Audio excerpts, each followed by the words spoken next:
Ada yang tertarik dengan metode penelitian kuantitatif? Belum ada. Semua minatnya ke kualitatif ya. Iya, Pak. Atau nanti bisa mix method, gabungan antara kuanti dengan kuali. Oke, nggak apa-apa. Ini untuk pengetahuan Bapak Ibu saja. Jadi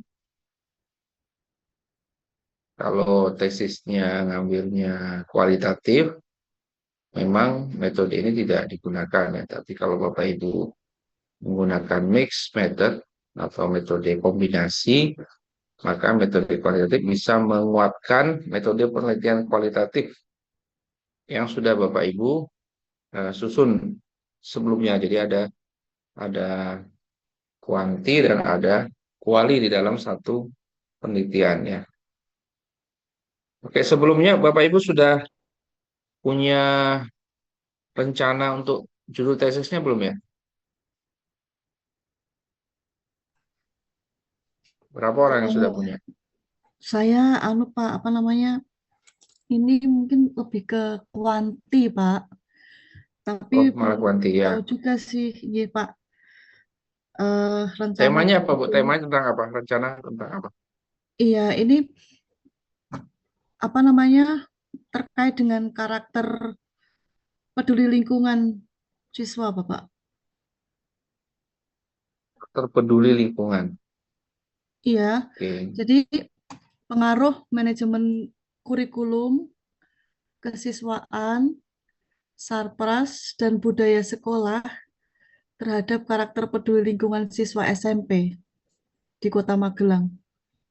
Begitu rencananya, Pak. Tapi belum tahu juga masih sebatas itu, Pak. Oke, mungkin Ibu perbanyak baca jurnal-jurnal penelitian ya. Iya, Yang Pak, tadi ini saya baru sampaikan belum bisa dicari di yang baru Indonesia bisa dicari di Garuda atau iya. kalau yang luar negeri bisa jadi Elsevier atau di ERIC yang khusus pendidikan ya. Atau bisa juga di database jurnal misalnya seperti EBSCO atau apa namanya ProQuest ya. Ada beberapa database yang bisa kita itu. Yang lainnya gimana? Sudah punya rencana judul belum ya? Boleh boleh Raisan atau boleh menyampaikan yang sudah punya rencana judul?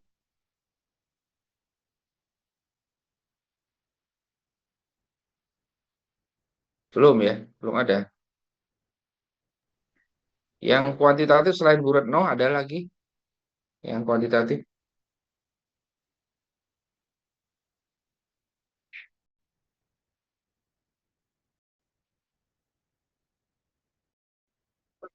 Saya Ya Bu sudah Retno ya. banyak dua, Pak. Satu Gimana? kuanti, satu kuali. Oh, sudah Halo? diminta untuk mengusulkan dua ya. Iya, jadi buat satu Ya. kuanti, satu kuali begitu, Pak. Oke ya, boleh ya. Kalau bisa yang satu tema ya, metodenya beda kuanti sama kuali. Tapi kalau bisa yang setema supaya nanti kalau siapa tahu bisa dikombinasi ya. Oke, yang lain gimana?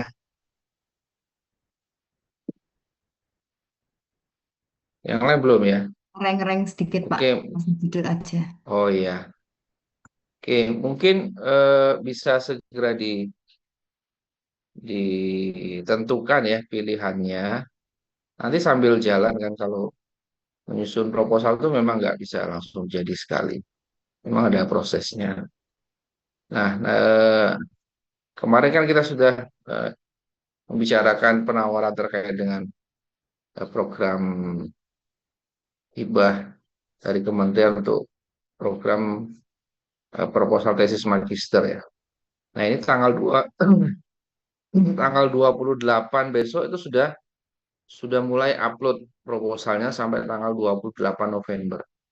Jadi hanya punya waktu 1 bulan untuk menyiapkan proposal tesis magister. Format proposalnya sudah saya berikan ya. Jadi relatif singkat sebenarnya. Dari sisi halaman ya, dari sisi halaman singkat. Cuma dari sisi konten memang harus harus lengkap dan padat ya. Jadi bagaimana kita menyusun proposal dengan halaman yang minimalis, dengan jumlah kata yang sudah ditentukan, tapi semua permasalahan atau semua metode yang akan kita teliti tersampaikan dengan jelas dan baik. Oke, baik Bapak Ibu, hari ini saya akan membahas terkait dengan masih dalam seri metode penelitian kuantitatif. Nah, saya akan membahas bagaimana kita menyusun teori, kemudian kerangka berpikir dan hipotesis ya. Jadi di penelitian kuantitatif ada istilah hipotesis. Kalau di penelitian kualitatif istilahnya nanti adalah pertanyaan penelitian. Kalau di penelitian kuantitatif nanti ada kerangka pikir yang bentuknya adalah kerangka teori ya. Sedangkan kalau di penelitian kualitatif kerangka pikirnya itu adalah kerangka konseptual ya. Jadi ada sedikit perbedaan antara kerangka berpikir pada penelitian kuantitatif dan pada penelitian kualitatif. Nah, ini biasanya kita tulis di dalam bab berapa ini teori? Di proposal di bab 2 ya. Bab Jadi 2. teori ini Iya, kita Pak, tulis di dalam betul.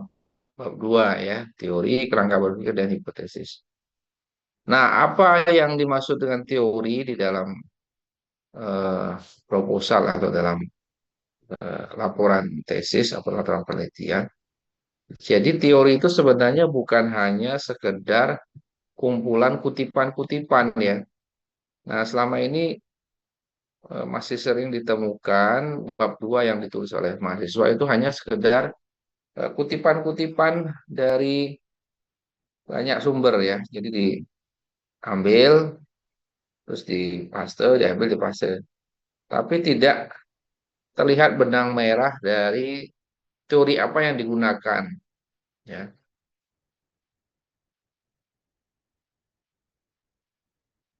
Kadang teori yang ditulis itu malah tidak berkaitan atau tidak berhubungan dengan tema penelitian yang diambil. Ya.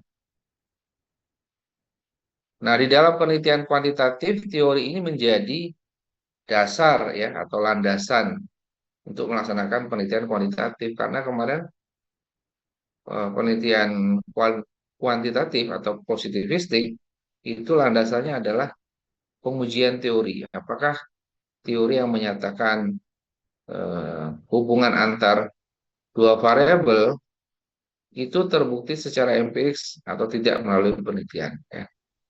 Maka fungsi teori ini sangat penting ya sebagai dasar yang kuat atau yang kokoh untuk melaksanakan penelitian. Ya. Karena kalau tidak didasari sebuah teori yang kuat, nanti kita bisa meneliti hubungan antar variabel yang itu secara logika ilmiah nggak bisa diterima ya.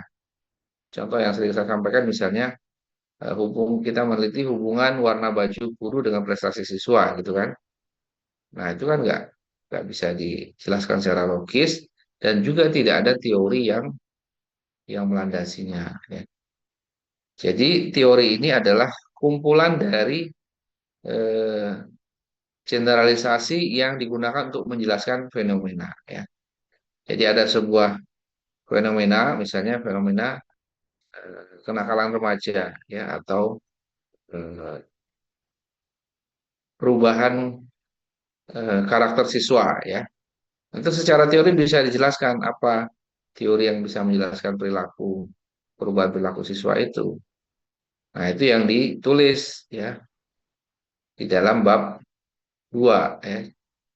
Nah, kalau di penelitian kuantitatif teorinya ini biasanya kita eh, breakdown atau kita uraikan itu berdasarkan variabel yang akan kita teliti ya. Jadi kalau ada 3 variabel ya, maka nanti ada 3 teori besar yang yang ada di landasan teori itu. Jadi landasannya adalah variabel atau konstruk yang akan kita teliti. Misalnya meneliti hubungan antara motivasi dengan misalnya motivasi kerja guru dengan prestasi kerja guru ya. Nah, maka nanti ada dua teori. Yang pertama adalah teori tentang motivasinya dan yang kedua adalah teori tentang kinerjanya ya. Nah, tugas kita nanti apa namanya? Mensintesis bagaimana hubungan kedua variabel ini. Mungkin secara teori eh, belum tergambarkan dengan jelas ya. Maka tugas peneliti adalah bagaimana menuliskan keterkaitan antara kenapa motivasi ini bisa meningkatkan kinerja. Jadi sekali lagi, ketika menyusun bagian landasan teori untuk penelitian kuantitatif, itu dasarnya adalah variabel yang akan diteliti. Ya. Kalau variabelnya ada tiga, berarti nanti landasan teori utamanya ada tiga. Ya.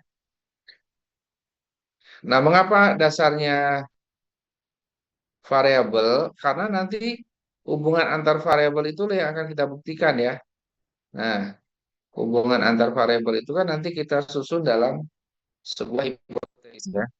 Misalnya hipotesisnya ada hubungan antara motivasi dengan kinerja ya. Itu hipotesisnya.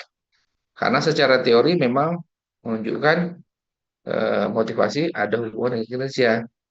Nah, maka nanti penelitian kita akan menguraikan teori tentang motivasi dan kinerja. Kalau ada tiga variabel atau empat variabel, ya nanti ada empat ya.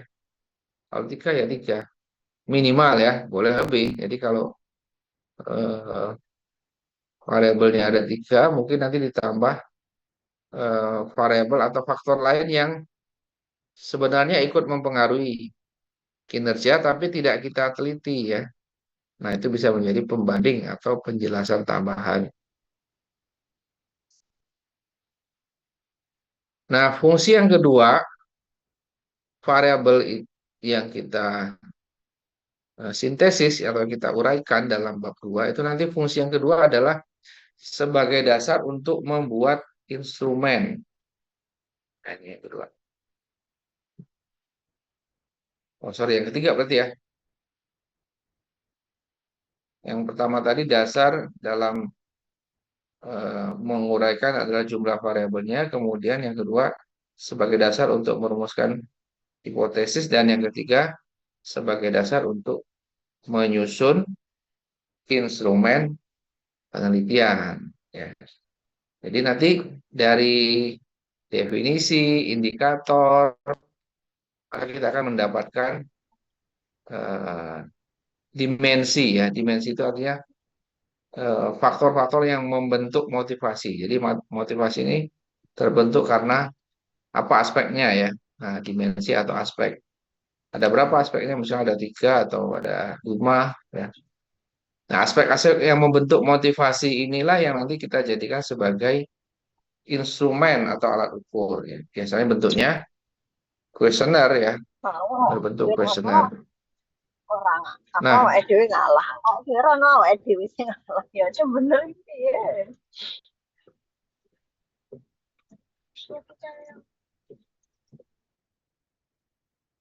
nah, oleh karena dia digunakan sebagai instrumen, maka ketika menguraikan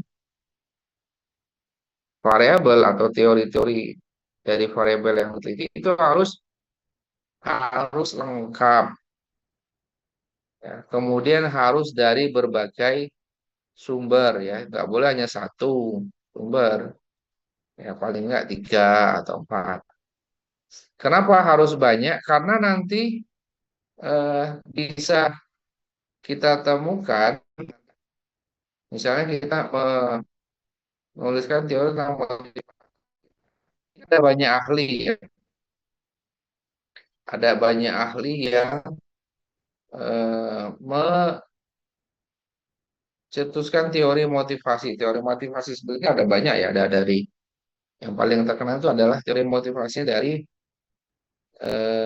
Maslow ya, Abraham Maslow yang teori yang piramida itu ya, needs ya. Nah, ini teori motivasi dari. Kemudian ada teori motivasi berprestasi dari McGregor atau McClellan. Ya, ada teori N, istilahnya dia N-AX. Ya, ini teori motivasi. Ya, jadi ada banyak teori motivasi. Nah, kenapa harus banyak? Supaya nanti kita bisa membuat rangkuman ya, misalnya menurut ahli satu itu motivasi itu dibentuk oleh tiga, misalnya A, B, C. Oleh ahli yang kedua itu dibentuk oleh misalnya yang sama ya, B, C, D, E. Ahli yang lain apa ya? Nah, sehingga dari banyak komponen-komponen dari banyak ahli itu nanti kita bisa mensintesis, mensintesis mana yang menjadi indikator atau faktor pembentuk variabel motivasi. Tentu ada yang sama, ada yang berbeda ya. Kalau sama ya kita skip yang satunya. Jadi misalnya kalau kalau yang satu ABC, yang kedua B, C, D, E, maka nanti indikatornya menjadi A, B, C, D, E ya. Nah, jadi lengkap. Jadi semua variabel yang kita teliti diperlakukan seperti ini ya, sama.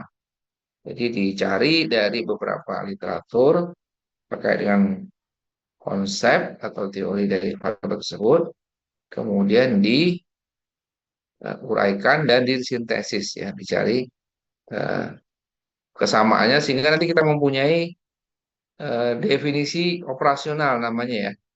Definisi operasional itu definisi yang disusun oleh peneliti yang disesuaikan dengan konteks penelitiannya. Nah, itulah eh, keunggulan dari penelitian kuantitatif ya. Jadi teori yang disusun itu merupakan sintesis dari banyak banyak ahli ya. Jadi teori-teorinya itu menjadi dasar ya untuk mensintesis variabel. Baru nanti dilanjutkan dengan kerangka berpikir dan hipotesis penelitian.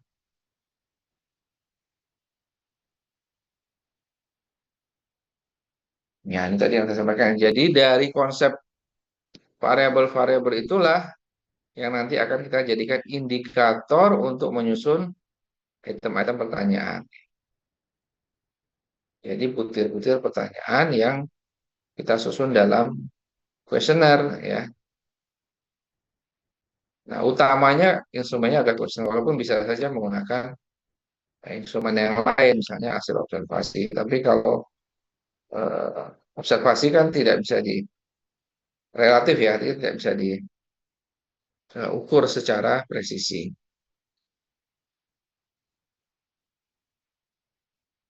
Nah, yang penting lagi adalah ketika mengambil teori, usahakan yang terbaru ya, yang up to date. Kemudian sumbernya banyak, tidak hanya satu. Nah, kenapa yang up to date teorinya? Karena bisa saja, misalnya teori sebelumnya ya, teori A, itu bisa saja pernyataannya sudah dikoreksi ya, sudah dikoreksi oleh teori terbaru, teori B ya. Nah, contohnya itu. Teori A, sekarang itu sudah tidak ada relevan lagi dan sudah ada teori B yang mampu menjelaskan. Jadi ilustrasinya mungkin orang menyatakan bahwa pusat tata surya adalah bumi ya. Nah, siapa yang menentang konsep itu maka dianggap salah. Tetapi seiring dengan perkembangan teknologi pengetahuan, ternyata bisa dibuktikan bahwa pusat tata surya adalah matahari, bukan bumi. Nah, jadi bergeser, terkoreksi ya teori yang sebelumnya dengan teori terbaru. Maka kita usahakan mencari yang terbaru, teori yang terbaru yang relevan. Kalau kita mengambil teori yang lama, ternyata teori itu sudah dikoreksi, maka penjelasannya bisa keliru ya. Sudah tidak relevan lagi dengan konteks sekarang. Nah, makanya usahakan dari literatur terbaru ya 5 sampai 10 tahun lah. 5-10 tahun terakhir. Itu ya Bapak Ibu ya. Jadi ini juga berlaku untuk penelitian kualitatif ya. Cuma memang pendekatannya kalau kualitatif bukan variabel ya. Tapi bagaimana menjelaskan secara konseptual fenomena yang mau diteliti. Oke, nah ini beberapa tips atau langkah-langkah untuk menguraikan teori untuk penelitian kualitatif ya. Yang pertama, tetapkan nama variabel yang diteliti dan jumlah variabelnya. Nah, ini tadi yang pertama ya. Ini biasanya kita ambil dari mana? Nama-nama variabel kita ambil dari mana? Yang tahu? Dari mana nama-nama variabel? Betul. Dari Betul. judul ya, betul. Dari judul. Nah, dari judul sudah tergambarkan banyaknya variabel ya dan nama-nama variabelnya. Nah, sudah tergambar. Biasanya penelitian kuantitatif itu, kalau tadi seperti contohnya Bu Retno ya, tadi ada berapa variabel Bu Retno? Bu Retno. Benar ya Bu Retno? Bu Retno. Iya, iya Pak. 4 Ada kayaknya ya? 5 Pak. 4, 5. Ya, ada 5 Ya. ya. Nah, itu judulnya sudah menggambarkan nama variabel dan jumlah variabelnya. Ya. Nah, ini yang pertama ya. Jadi dalam bab 2 nanti dibuat outline-nya dulu ya, buat outline. Outline-nya, oh ada 5 variabel, berarti nanti dibuat outline-nya, dibuat draft-nya, kisi-kisinya. Kemudian kalau sudah, yang kedua cari sumber bacaan yang sebanyak-banyaknya. Nah, kalau sebanyak-banyaknya itu ya kalau bisa maksimal ya. 3, jangan 3, 5, 10, 15 itu ya. Dan tentu saja yang relevan dengan variabel ya. Kalau nggak berkaitan dengan variabel yang kita teliti ya nggak usah dibaca. Ya, artinya membacanya bukan dalam rangka untuk kepentingan menyusun proposal tesis kita. Tadi penjelasan kenapa harus banyak sudah saya sampaikan ya. Dalam rangka untuk membuat instrumen yang akurat ya. Kalau banyak sumber itu kan banyak eh, indikator atau faktor yang saling melengkapi. Nah, cara mudahnya ya kalau buku ya lihat dulu daftar isinya ya. Kita lihat daftar isinya ada nggak topik tentang variabel yang kita teliti ya. Dibaca di daftar isinya dulu. Jadi nggak usah langsung membaca satu buku ya. Takutnya sudah dibaca satu buku isinya 1.000 halaman. Ternyata yang kita cari nggak ada. Ya, variabel yang akan kita jelaskan dengan teori tersebut nggak ada di buku itu. Nah, maka cek dulu ya di daftar pusakanya cek ada nggak yang menjelaskan tentang variabel kita. Nah, kalau ada silakan dicari pada halaman itu saja ya. Pada halaman itu aja langsung. So.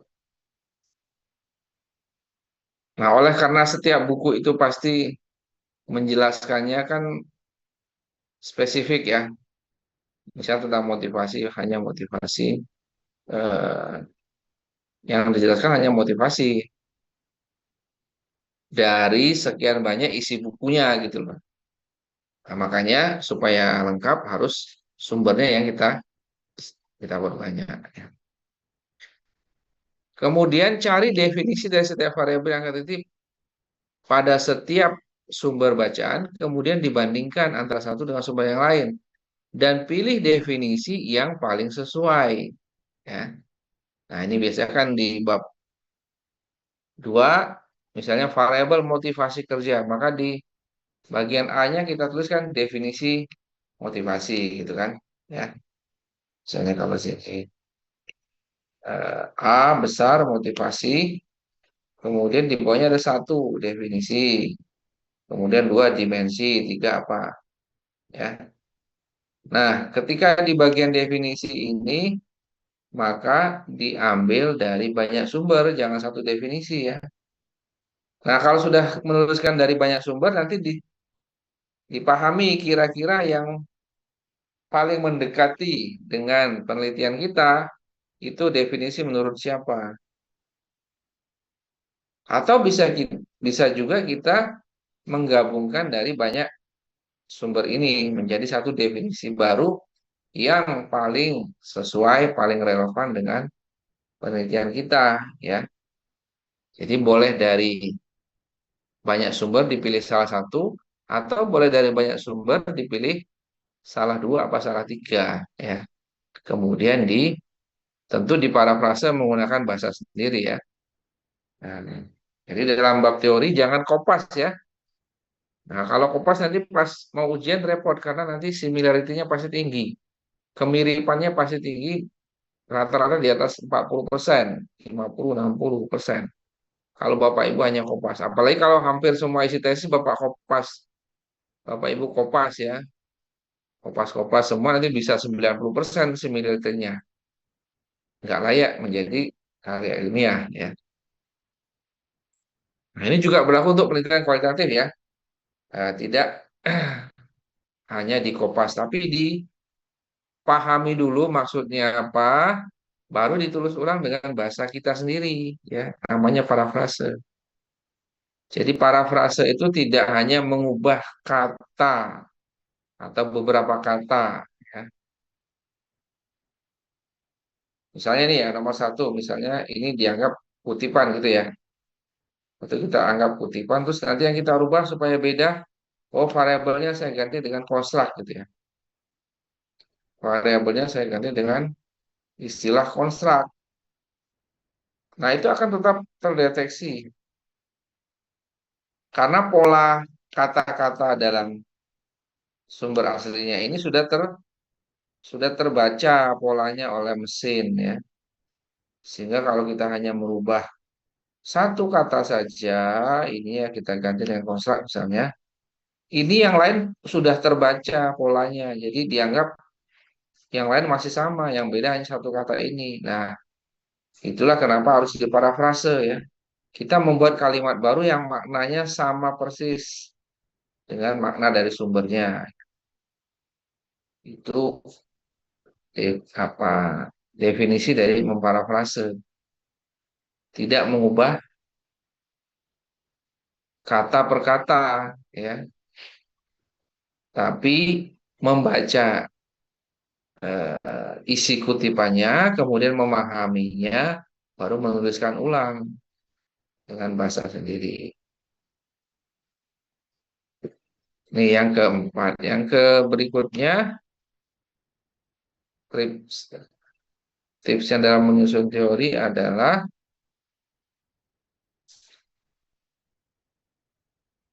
nah saya sama itu tadi ya, membaca seluruh isi topik buku yang sesuai variabel, kemudian dianalisis, direnungkan, dan buatlah rumusan dengan bahasa sendiri tentang isi setiap sumber data yang dibaca.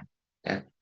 Jadi ini kata kuncinya, membuat ulang dengan kata-kata sendiri. Nah, kalau Bapak Ibu disiplin, tertib, ya, dan bersabar ya. Biasanya kan orang nggak mau sabar ya. Pengen cepat selesai, asal kopas saja. Nah, insya Allah nanti similarity-nya kecil ya, paling maksimal kan 20% misalnya. Ya, 20% atau di bawah 20%.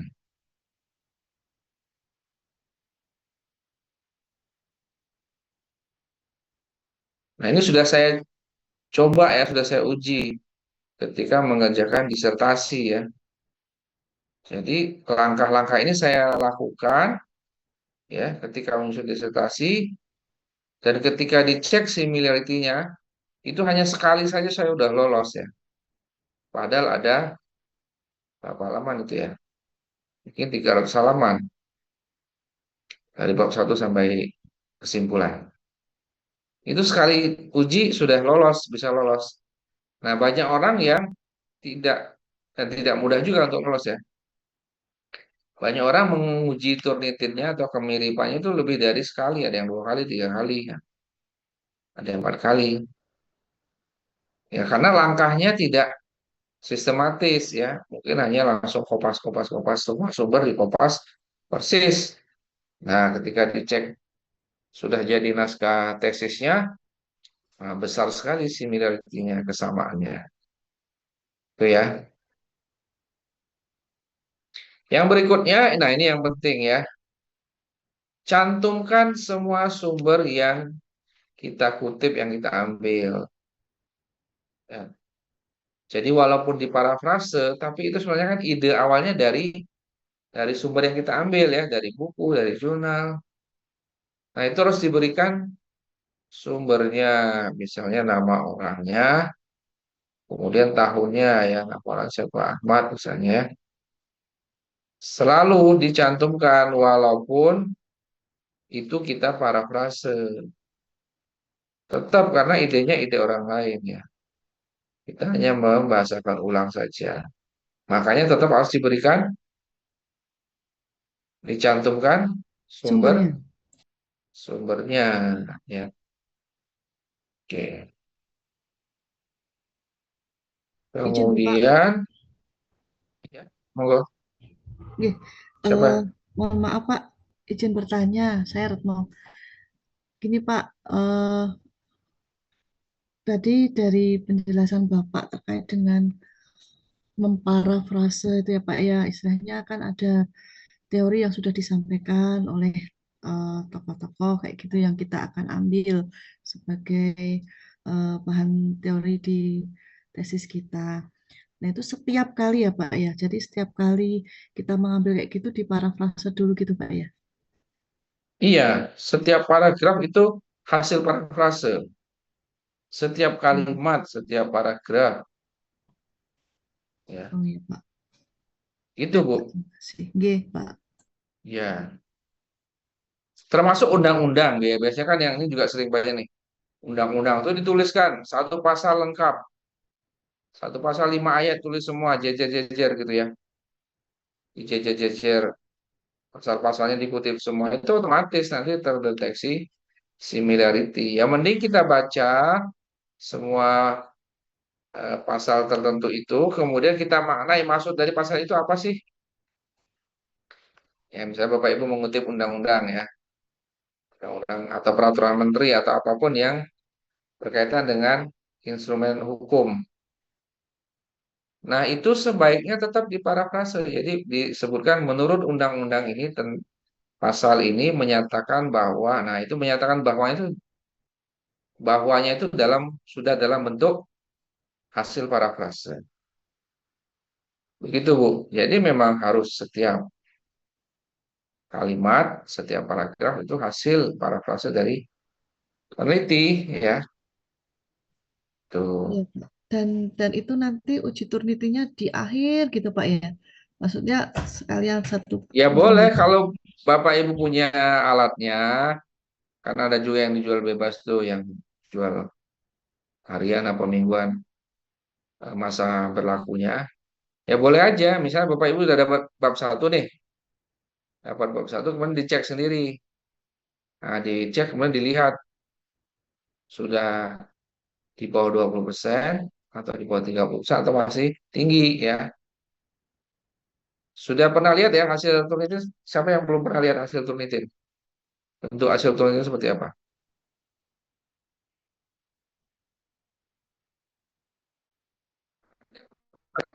Banyak yang belum pernah lihat.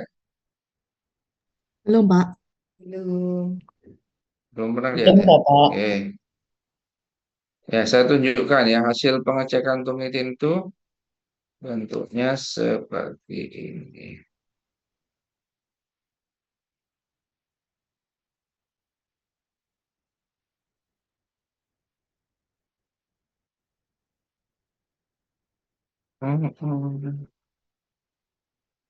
Oh, mesin saya. Mana ini?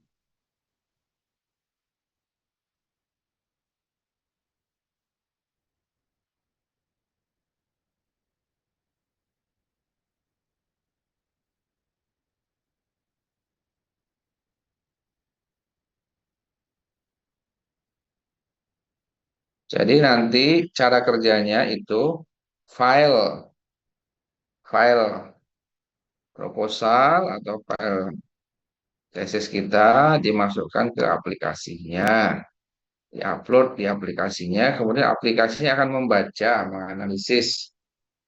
Nah, nanti akan keluar hasilnya ya.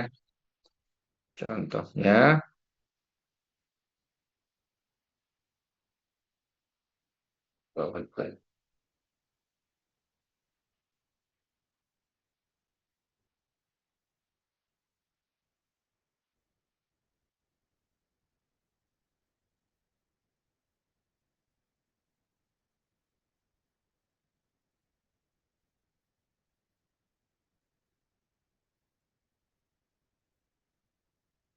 oke, contohnya ya, mungkin yang baru pertama kali lihat atau yang sudah pernah.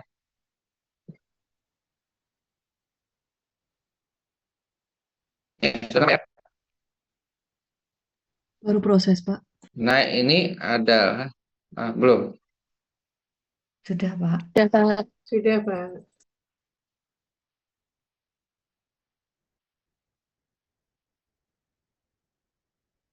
Oke, ini hasil pengujian Turnitin untuk ini untuk artikel. Jadi nanti ini artikelnya ya. Saya tunjukkan artikelnya dia. Nah, ini artikelnya. Ini artikel penelitian saya. Nah, ini artikelnya ya. Nah, ini yang dicek. Nah, hasilnya nanti akan di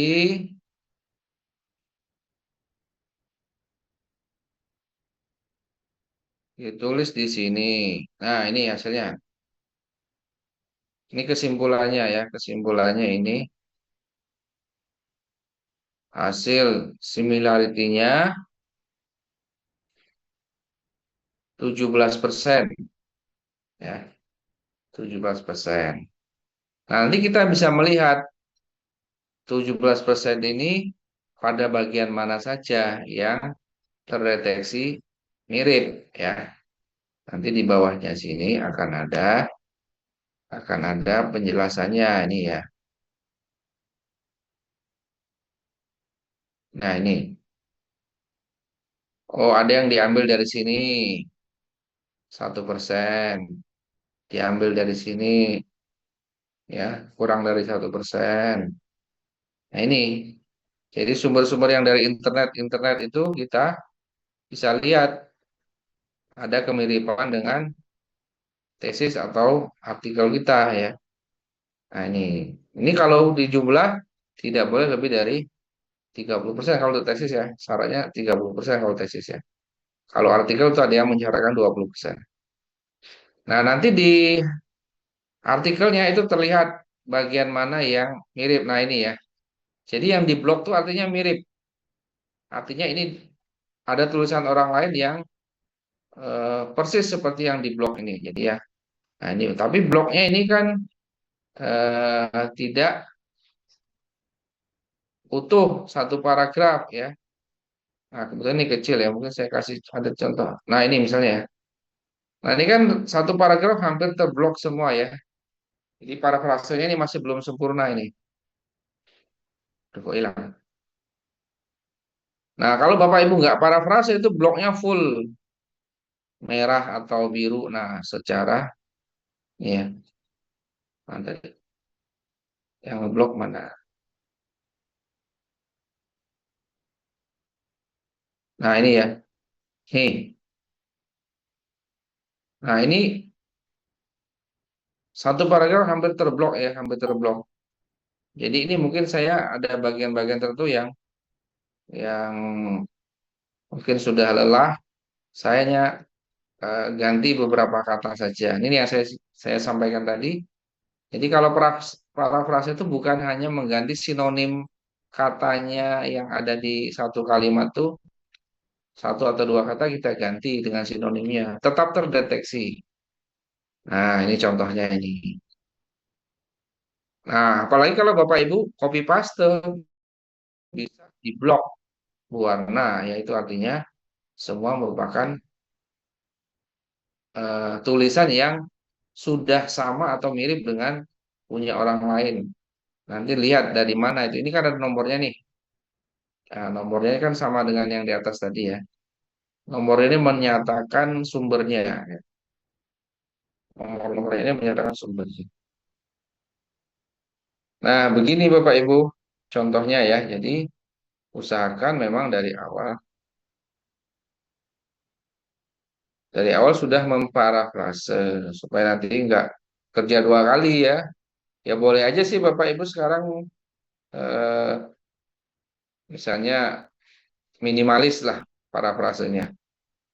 Nah, tapi nanti ketika dicek ya nanti yang ngeblok semua kayak gini ya harus kerja dua kali ya. Mending dari awal sudah disetting parafrase gitu. Masih banyak mahasiswa yang langsung upload pertama itu ada 50%, 60%. Direvisi lagi cuma turun sedikit baru 40%. Revisi lagi baru 30% lebih. Ya, bisa 3-4 kali. Tapi kalau Bapak Ibu ikutin tips yang saya sampaikan tadi, ya, ikutin ini tipsnya, insya Allah, ya, insya Allah kemiripannya memenuhi syarat ya 30% kalau tesis. Ya, jadi dari awal memang sudah diparafrase. Oke, kemudian yang berikutnya, nah ini yang juga masih sering apa ya, salah kaprah ya. Apa itu teori? Jadi teori tadi yang saya sampaikan bukan kumpulan kutipan-kutipan ya. Jadi teori itu ada namanya, nama teorinya apa ya? Ini contoh ya. Contoh teori kepemimpinan adaptif. Ini nama teorinya. Jadi pertama teori itu ada nama teorinya apa? Teori apa ya? Seperti tadi teori motivasi berprestasi, teori kebutuhan motivasi, teori apa? Ada namanya ini, teori kepemimpinan adaptif atau dari bahasa Inggrisnya adaptive leadership. Kemudian ada orang yang mengembangkan teori itu siapa? Nah, ada orangnya kan teori kan berasal dari hasil pemikiran orang atau ahli toh. Nah, teorinya kepemimpinan adaptif dari Ronald Hayes dan Marty Linsky. Kemudian apa isi dari teori itu? Nah, isinya apa? Teorinya menyatakan apa gitu loh. Misalnya adaptive leadership ini muncul karena perkembangan atau perubahan teknologi yang kita kenal dengan era disruptif teknologi ya. Sehingga pemimpin itu harus segera beradaptasi atau merespon ya. Maka kepemimpinan adaptif ya jadi didefinisikan sebagai eh, kekuatan atau kemampuan dari pemimpin untuk menghadapi tantangan yang terus berubah ya, sehingga harus adaptif, responsif. Nah, itu bunyi teorinya. Kemudian nanti perlu kita kaitkan dengan konteks penelitian kita atau bidang penelitian kita. Ya, konteksnya apa? Kan teori ini kan umum ya. Teori adaptive leadership kan bisa untuk kepemimpinan organisasi, kepemimpinan perusahaan, kepemimpinan sekolah, kepemimpinan rumah sakit, ya. kepemimpinan tentara, polisi misalnya. Nah, apa implikasi atau eh, keterkaitan antara teori yang kita kutip dengan konteks penelitian kita? Nah, itu harus dijelaskan. Misalnya dalam konteks sekolah menghadapi perubahan yang cepat, misalnya ini kan ada digitalisasi pembelajaran ya. Saat COVID itu kan semua harus digital ya saat COVID. Kemudian ada kebijakan baru, sekarang ada deep learning, pendekatan deep learning gitu ya. Nah, bagaimana teori ini menjelaskan dalam konteks manajemen pendidikannya seperti apa? Nah, kepala sekolah atau pengelola sekolah akan lebih aktif menggunakan kepemimpinan adaptif, mengajak guru dan staf untuk membangun solusi bukan sekedar pemerintah. Ya. Jadi di dalam bab 2 itu harus lengkap seperti ini ya. Nah, menurut Ronald N. Nah, ada teori kepemimpinan lain menurut siapa? Pasti ada namanya ya. Jadi ini nanti nama variabelnya adalah kepemimpinan kepala sekolah, nama variabelnya. Maka nanti ada teori-teori kepemimpinan. Nah, menurut siapa teori kepemimpinan? Ada banyak ya. Tuliskan. Tuliskan nama teorinya, kemudian ahlinya dan isinya, serta implikasi atau keterkaitan dengan konteks penelitian kita. Nah, ini yang benar. Ya, cara menuliskan teori tidak hanya sekedar kutipan-kutipan-kutipan, tapi nggak jelas ketika ditanya penelitian Anda menggunakan teori apa atau teori siapa. Nah, bingung ya, karena nggak tahu nama teorinya apa, pengembangnya siapa ya, yang mencetuskan siapa, isinya juga apa nggak tahu. Harus seperti ini, harus lengkap. Kemudian, oke, ini contoh ya dari teori sudah. Kemudian yang di bab 2 berikutnya adalah kerangka berpikir. Nah, ini juga yang sering salah. Mahasiswa sering salah karena namanya kerangka berpikir biasanya ditulis ini tuh bagan ya. Kerangka berpikir memang ditulis bagan, tapi isinya bagan. Mahasiswa menuliskan isinya bagian tahapan-tahapan penelitian. Misalnya pertama masalah, dua eh, membuat nyusun teori, ketiga metode penelitian. Ya, jadi ini bukan kerangka berpikir, tapi ini langkah-langkah penelitian. Jadi kerangka berpikir itu adalah logika penelitian. Diagram logika penelitian. Apa itu logika penelitian? Bagaimana Anda menggambarkan sebuah masalah bisa diselesaikan oleh penelitian Bapak Ibu. Ya. Ada masalah, kemudian bagaimana masalah ini bisa terselesaikan. Nah, itulah yang disebut dengan kerangka berpikir ya. Kalau dalam penelitian kuantitatif, kerangka berpikirnya disebut dengan kerangka teori. Isinya adalah keterkaitan antar variabel. Makanya dalam penelitian kuantitatif itu lebih simpel ya. Contohnya ini. Contohnya, contohnya. Nah, ini contohnya ya. Nah, HP-nya gimana kerangka kamu? berpikir dalam penelitian kuantitatif Tadi Arya mana? dalam penelitian kuantitatif ini isinya adalah hubungan antar variabel. Variabelnya ada berapa? Ada 4. Variabel independennya ada berapa? Ada 3. Variabel dependennya ada berapa? Ada 1. Nah, ini digambarkan dalam kerangka teori. Ya. Selain bagan, nanti di kerangka teori juga dijelaskan secara naratif ya atau secara paragraf. Kalau di penelitian kualitatif, nanti namanya kerangka konseptual.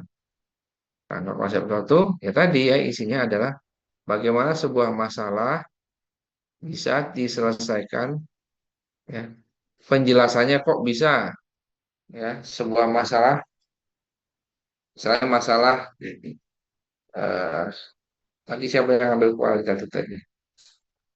Misalnya masalah kinerja guru ya. Nah, maka nanti tujuannya pasti tujuan akhirnya kalau masalah kinerja guru maka tujuan akhirnya pasti nanti peningkatan kinerja guru kan. Nah, tujuan akhirnya kan. Nah, bagaimana misalnya ada apa solusinya? Misalnya manajemen komunitas belajar, manajemen kombel ya. Benar ya, sekarang ada kombel ya. Ada Kombel, Nah, Pak. Bapak Ibu Iya, Kak. meneliti upaya untuk meningkatkan kinerja guru dengan meneliti pengaruh atau meneliti manajemen komunitas belajar. Nah, kok bisa manajemen komunitas belajar meningkatkan kinerja guru? Gimana penjelasannya? Nah, penjelasan-penjelasan itu yang Ibu tuliskan, Bapak Ibu tuliskan, sehingga itu menjadi namanya kerangka berpikir dalam penelitian kualitatif disebut dengan kerangka konseptual. Nah, ini yang sering keliru. Sudah berkali-kali disampaikan, dijelaskan, tapi saat nulis, mungkin karena nulisnya lihat contoh tesis atau contoh artikel atau apa gitu ya. Tidak teliti membaca yang dicontoh itu adalah bagan kerangka atau bagan langkah-langkah penelitian ya, bukan bagan kerangka berpikir. Tuh. Oke, paham ya Bapak Ibu ya. Jadi kerangka berpikir itu sekali lagi adalah logika bagaimana sebuah permasalahan diselesaikan melalui penelitian Bapak Ibu. Kemudian apa lagi yang penting?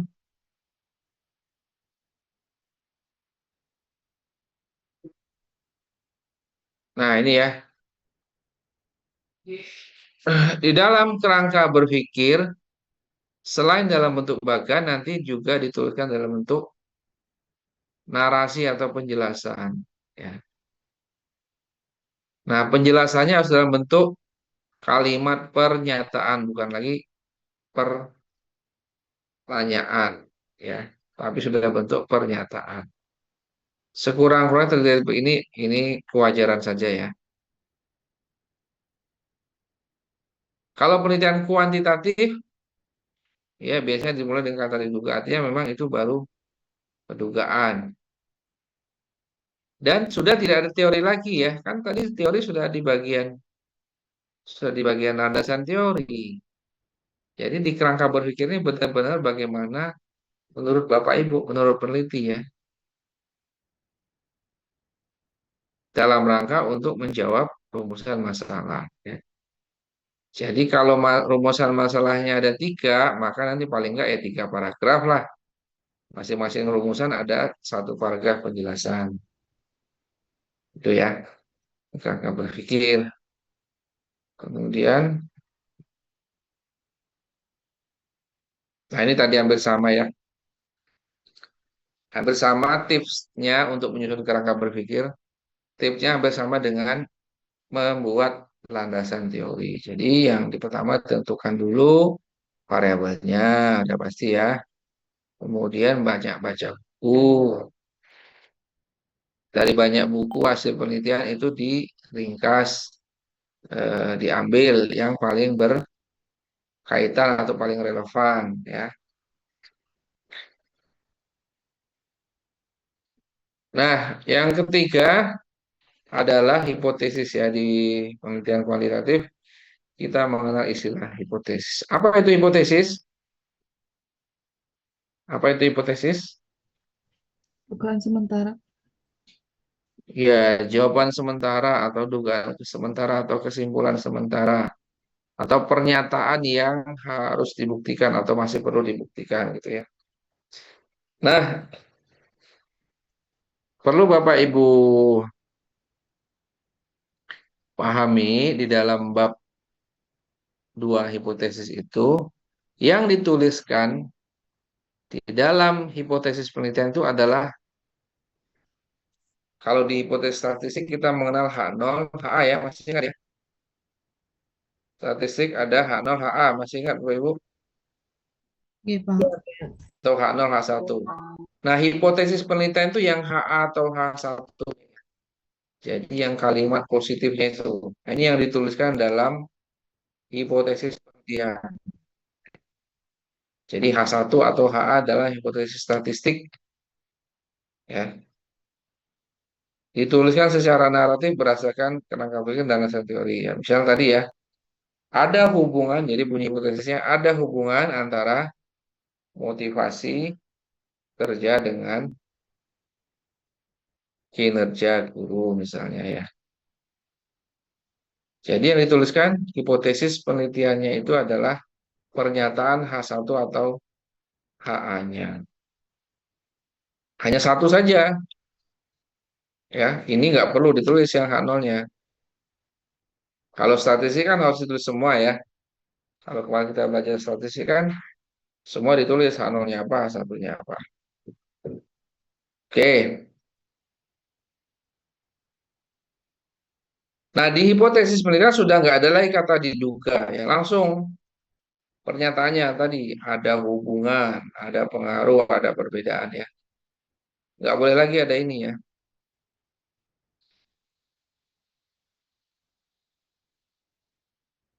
Kemudian kalau bisa sudah ditentukan, misalnya kalau perbedaan apakah lebih tinggi atau lebih kecil, kalau hubungan apakah positif atau negatif ya. Banyaknya hipotesis sesuai dengan kerangka berpikir. Nah, ini tadi contohnya ya. Mana tadi?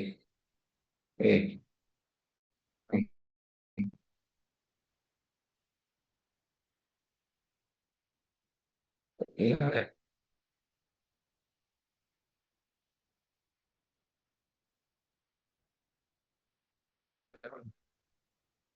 sudah terlihat lagi. Sudah, Pak. Nah, banyaknya hipotesis di penelitian kuantitatif itu adalah sesuai dengan kerangka berpikirnya. Nah, kalau ini kira-kira hipotesisnya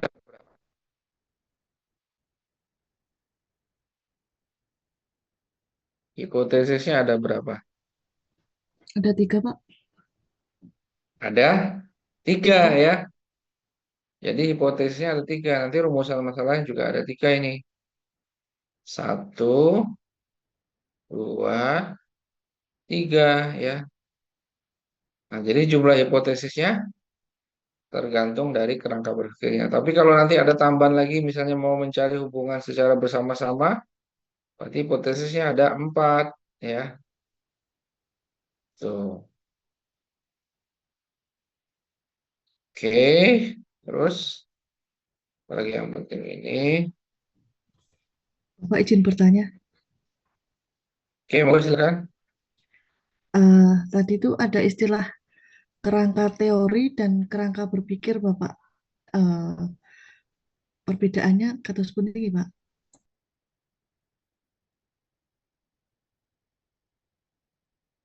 Kalau kerangka teori itu adalah teori-teori yang mendasari penelitian.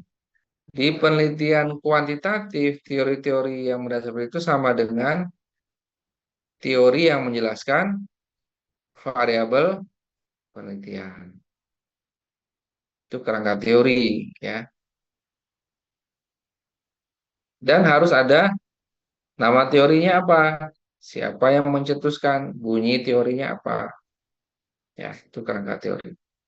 Kalau kerangka berpikir, ya kerangka berpikirnya peneliti, ya kita kan sebagai peneliti nih.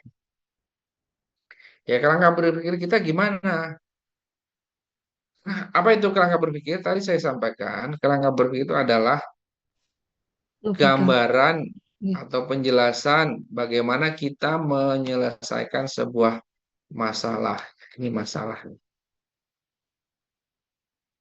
Sebuah masalah ya untuk diselesaikan menjadi menjadi selesai itu masalahnya. Misalnya masalahnya di kinerja ya, penurunan kinerja guru, maka nanti harusnya tujuan akhirnya adalah peningkatan peningkatan kinerja guru ya. Nah, peningkatan kinerja guru. Nah, apa solusi yang Ibu tawarkan? Itulah yang Ibu teliti kan. Misalnya solusinya adalah manajemen kombel tadi. Manajemen kombel untuk meningkatkan kinerja guru. Nah, seperti apa atau bagaimana penjelasannya kok bisa manajemen kombel meningkatkan kinerja guru? Nah, itu yang dituliskan dalam kerangka berpikir. Gitu Bu Nggih, Retno, Bapak. jelas ya Nggih, nggih, matur nuwun, bedanya Pak. antara kerangka teori, kerangka berpikir. Nah, kerangka berpikir ada dua tadi ya. Kalau di penelitian kuantitatif disebut juga dengan kerangka apa tadi saya lupa.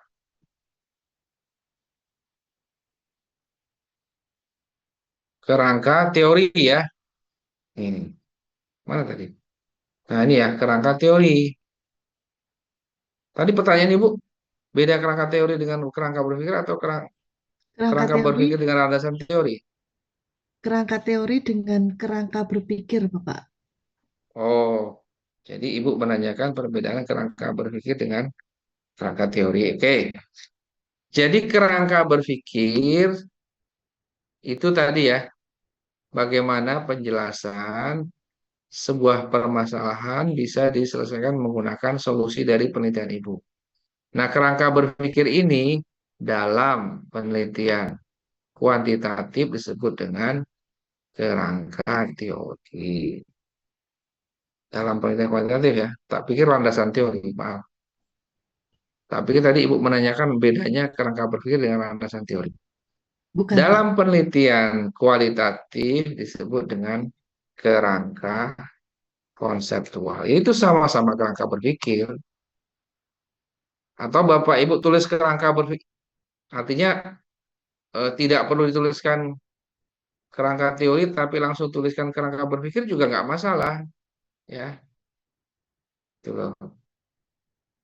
Tapi kalau Bapak Ibu dalam penelitian kuantitatif, Ibu tuliskan kerangka teori juga nggak masalah. Tapi jangan ketukar ya. Jangan tertukar. Ibu penelitiannya menggunakan metode kualitatif. Ya, perlu kerangka berpikir lagi sih. Sorry, sorry. Yang kalau namanya, yang kualitatif namanya kerangka konseptual ya. Ini. Yang penting jangan tertukar. Kalau ibu menggunakan metode kualitatif, maka nulisnya boleh kerangka berpikir, boleh nulisnya kerangka konseptual.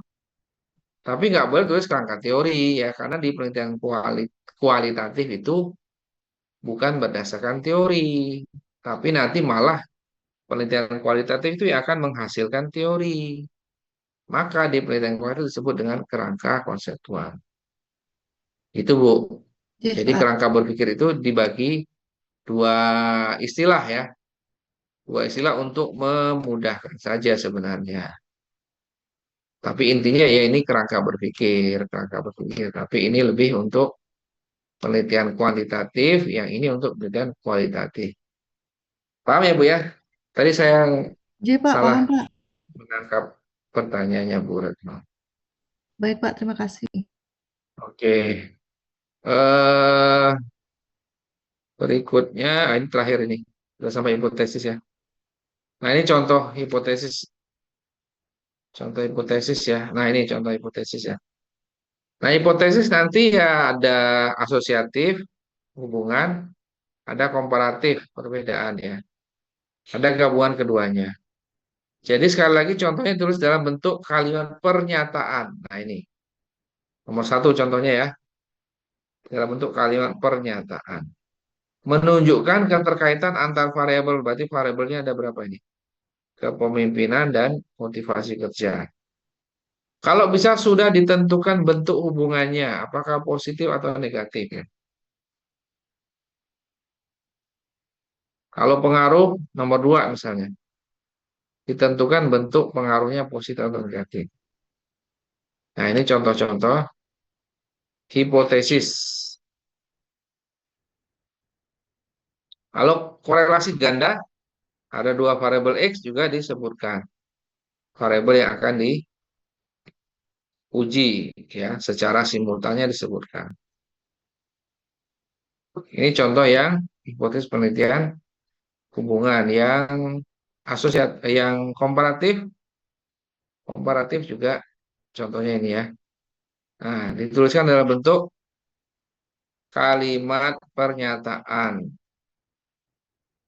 Nomor satu ini belum ada arahnya, hanya ada perbedaan saja. Tapi nomor dua sudah ditentukan arahnya, lebih tinggi atau lebih rendah, lebih besar, lebih kecil gitu ya. Sudah dituliskan arah hubungannya.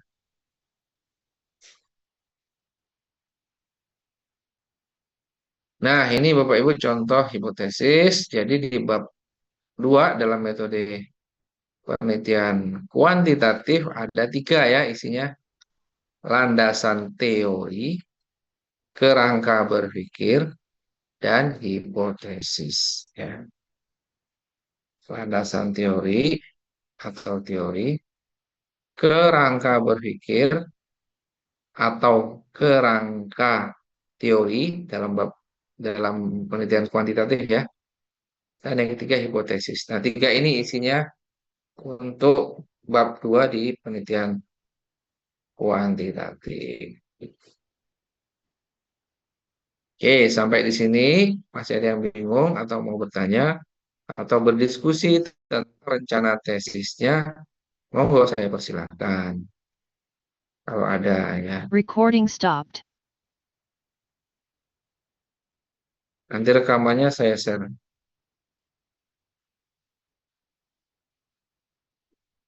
Ada?